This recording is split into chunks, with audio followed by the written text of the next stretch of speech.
So before we can truly start making positive changes in our lives, we have to confront the deepest, darkest parts of ourselves and bring light to those parts and then heal them. If you skip this step, you will live a life of repeating the same cycles over and over again, completely unaware of what they are or how to change them. What I'm referring to is shadow work, and it's one of the most important steps needed in creating the life that you desire.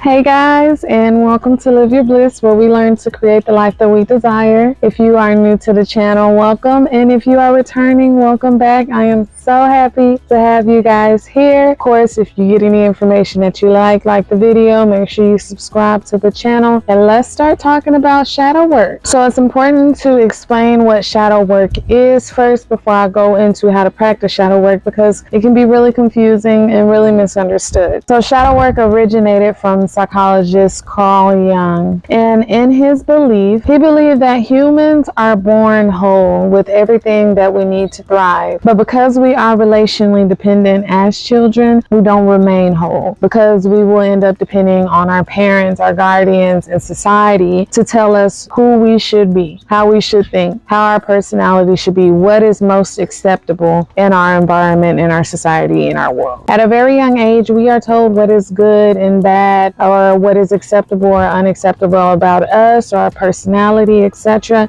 And that's based off of the mindset and beliefs of the people that's closest to us. And as we grow older, we will start to suppress those things that we are told are bad or unacceptable. These parts end up buried in our subconscious or in the dark, hence the name shadow for shadow work. And we will disassociate ourselves with those parts of us so we can be more acceptable to society. This is one of our first coping mechanisms that we develop. Carl Jung realized that there were different aspects to human beings, the unconscious and the conscious. There are things that we are aware of within us, and there are things that we are unaware of. Being aware or conscious of something is just putting a light on that, shedding a light on that thing, illuminating that thing so you're able to see it. So if you're unconscious of something, that means it is in the dark. There is no light to it. You are not conscious of it at all. It is completely in your subconscious. And we are able to have negative or positive aspects to our shadow.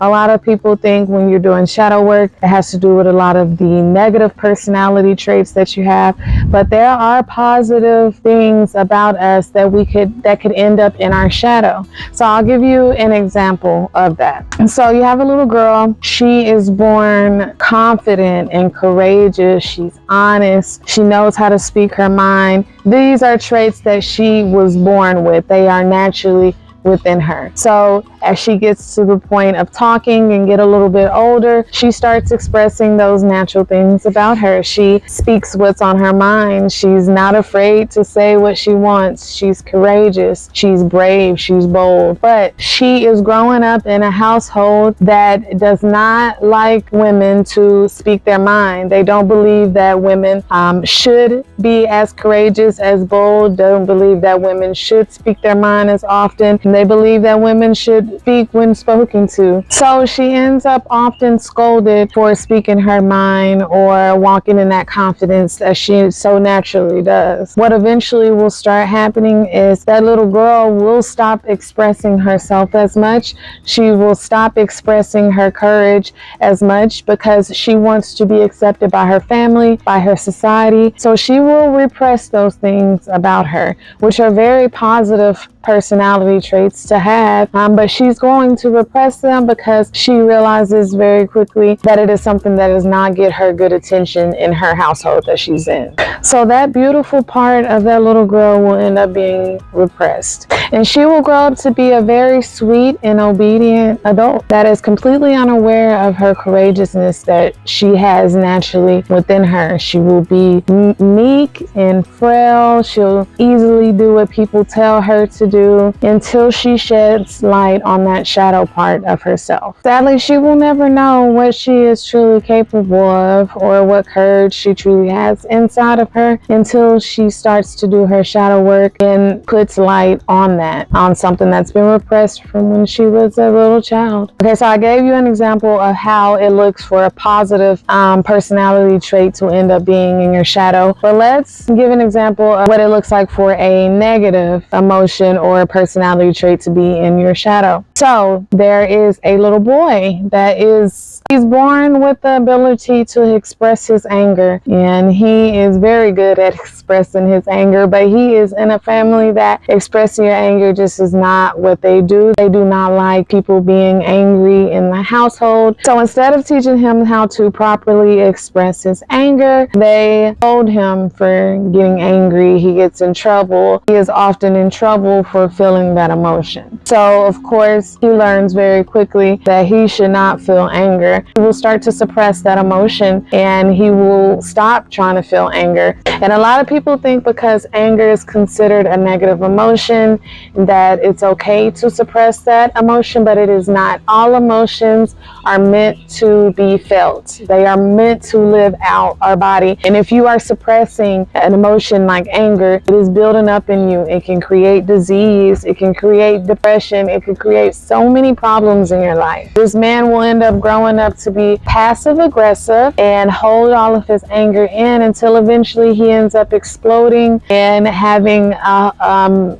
rage fit or something or somebody, until he can put light on that shadow part of himself and start to heal it and learn how to express his anger in a healthy way, not repress it, but actually how to express it and feel his anger. When you're doing shadow work, you are bringing light to those parts of you, and for the first time since childhood, you are no longer repressing or ignoring those feelings, those emotions, those personality traits that are a part of you. This can be really hard for people because people believe that if you start giving attention to especially the negative parts of your shadow, then you will just keep manifesting those things in your life, and that can be farther from the truth. It's actually the opposite. You not dealing with those shadow parts of yourself, you're just letting those live in your subconscious. That is what's manifesting. We do not create the things that we want. We create who we are. We create what we believe, and what we believe is what is in our subconscious, the things that we are not aware of. So if you have some deep subconscious beliefs in your shadow, you are going to keep manifesting those until they are healed and dealt with. Whoa. Okay, so now that we know what shadow work is, how do we identify the shadow things, the shadow aspects of ourselves? So first off, you want to become aware of your triggers and your projection. So a great way to recognize your shadows is to pay attention to what triggers you and other people, things that other people do that triggers you that you do not like, or things that you commonly see in other people, which is projection. So before I go too deep into that, I want you guys to understand we live in a universe, in a life that you are supposed to grow, you are supposed to expand, you are supposed to ascend. And with that being said, you have to know your shadows to do that as well. God, the universe, knows we need to know our shadows as well to be able to grow in this life. We can't grow if we keep repressing them. So with that being said, God will keep putting your shadows in your face until you realize those are your shadows. Your shadows will follow you for the rest of your life and completely bother you for the rest of your life until you realize those are your shadows and start healing them. You will just keep manifesting situations that put your shadow right there in your face. So what does this mean? You will see your shadow self in other people very easily. This is what causes projection. If you are seeing a personality trait in everybody that you communicate with, everybody that you have an experience with, it's your shadow, and you need to become aware of it. Everybody is not having that that same personality trait. It's just that's the only thing that is coming to your awareness because it needs to be fixed within you. So for an example from my life, I was raised more in an environment that, expressing your emotions fully wasn't really something that we did. I didn't really get in trouble for expressing my emotions. It's just not something that I completely learned how to do. Or sometimes, I quickly realized that sometimes expressing what I truly felt would affect other people, or it could cause conflict or something like that. So at a very young age, I learned to keep my emotions to myself in a lot of different situations, and I did not learn how to properly express my emotions. So as an adult, I would notice that I would get completely triggered by emotional people that openly express their emotion. Literally made me cringe. I would literally run away from it, whether it was a relationship, I'm breaking up with the dude because he is too emotional and I don't like to deal with emotions. Friendships, I'm ending those. People that I speak to that are expressing way too many emotions openly in our conversation, literally all I wanted to do was just get away from it. I was being triggered by my shadow. Also, I would constantly project the emotions that I was truly feeling off on somebody else. Instead of being able to process and understand my emotions fully, I would see them in someone else and project them onto them. So it wasn't me that was feeling anger, it's you. Why are you angry? It wasn't me that was feeling jealousy, it's you. Why are you jealous? I would project all of my emotions onto someone else. So until I started dealing with the shadow part of me that is not able to deal with my emotions, I kept running into those types of situations until I started doing my shadow work and started learning how to properly express my emotions, how to properly feel them and process them. So noticing those things in other people that make you cringe, those things that you're constantly noticing in other people, noticing those will completely help you to figure out what your shadow is, because I guarantee you are seeing your shadow manifest in other people. Oh, it's hot. Okay, so next you have to work on becoming more self-aware. This is the part of the video when I start talking about meditation and journaling. Again, every video, I'm gonna bring it back to that. So to know your shadows, you must know yourself. You cannot know your shadows until you fully know yourself. To know yourself, to learn yourself, you need to go inside, you need to meditate, you need to journal. I am not going to waste y'all's time going over that right now, what meditation, the benefits of meditation and journaling is. I have went over it quite a bit. I will make sure to put a couple of videos in here that explain those very well. You guys can go check those out after this, and it will totally break down what the benefits are of meditating and journaling when it comes to becoming more self-aware. But yes, start journaling, start meditating when you're starting your shadow work, because those two things are going to help you tremendously to be able to recognize when you're triggered, to be able to recognize when you're projecting onto someone else, to be able to recognize how you're feeling, what emotions you're feeling, how you're feeling in your body, so on and so forth. So start meditating, start journaling. Start meditating, start journaling. Do it.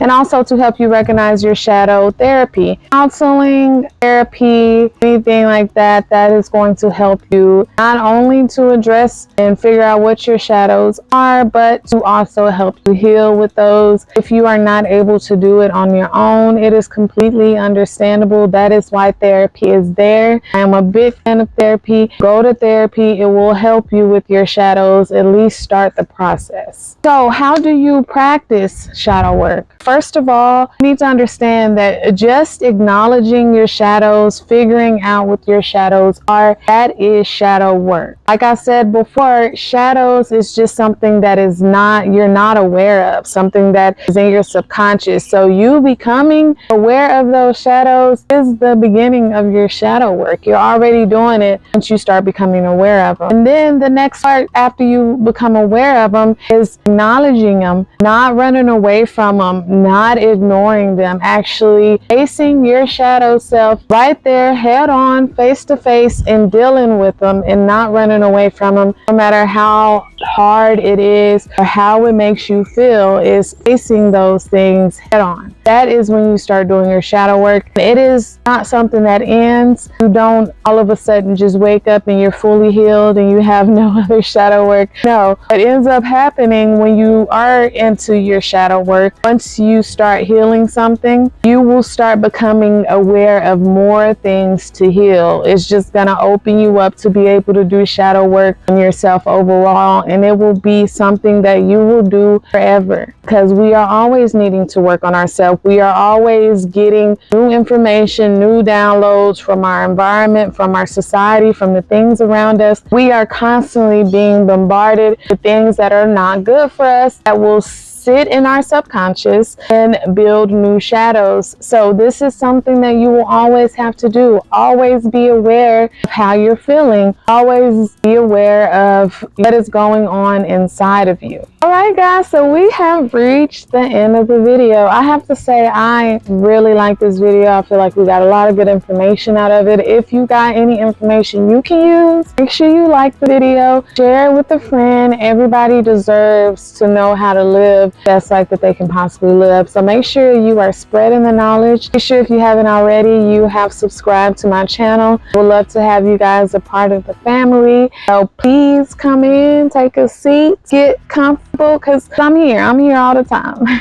I'm so glad that you guys are here. Make sure, if you haven't already, to follow me on my social media platforms. I'll make sure to pop those on the screen for you guys, as well as put them in the description, so you can always keep up with me. I post on those daily, so you guys always have what you need to live a magical, beautiful life. Also guys, if you're wanting to dive more deeply into shadow work and just working on yourself internally, just learning yourself better so you can navigate this life a little bit better, check out this playlist. I will pop it up here for you. It will take you into a deep dive on things that you need to change or fix or do internally, start creating the outside world that you desire. So yeah, check out that playlist. And you guys, I hope you are living the best life you possibly can. Most of all, I hope you're living your bliss.